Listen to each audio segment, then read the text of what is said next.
रब करीम गंजनवा तो थोड़ो मदीनो दसिया मदीनो भी दसिया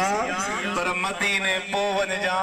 परे दिस जा सको पाड़े में बुखायल तो को नहीं ओ जे तो पाड़े वारे बुखायल के ड्रव करायो रब साईं जे थो मु उमरो लिखी छडियो मैं असा चवंदासीं पाड़े वारो गरीब कीता थो लोड़े ये न चओ रब फरमाए थो अमीर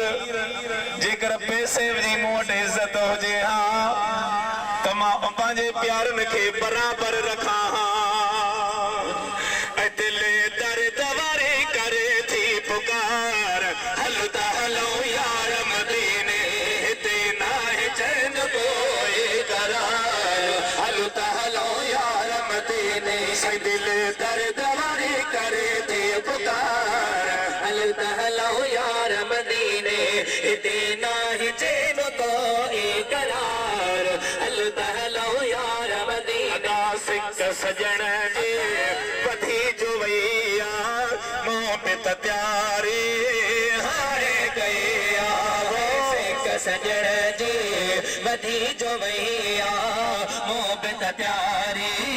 हारे गया तम थी वने सारो इंतजार हलो हलो सभई मदीने सहिते नाहे चैन कोई करार हल त हलो यार मदीने दिल दर्द वारी करे दे पुकार हल त हलो यार मदीने हिते नाहे चैन कोई करार हल त हलो यार मदीने मलिक मिठेड़ो जल्दी दिसेबो इजाज़त अल्लाह कंदो तू बच्चन समेत मदीने हलो वी दे छो जो पांजे खुशी में तो आमिना जी लाल खे खुश कयो पांजे खुशी में तो शैतान न खुश कयो न त बियो बि रंग रवाज दुनिया में हले पियो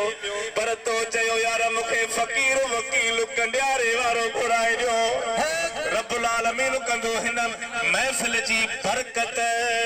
तो अगते हली तो के ॾिसण ईंदी रब तुंहिंजा अंगण आबाद रखंदो हे मलिक मिठेड़ो जल्दी ॾिसेबो हरम शरीफ में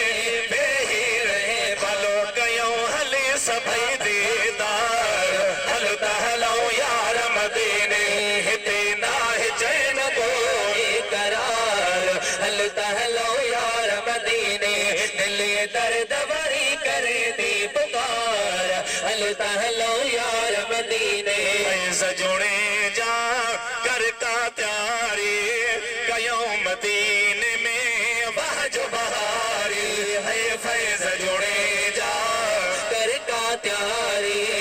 कयूं मदीने में बाजो बहारी आहे सखी जीवो सजण दरबार हल त हलो यार मदीने हिते नाहे चैन कोई करार हलो हलो लारी भरे अबड़न मां मदीने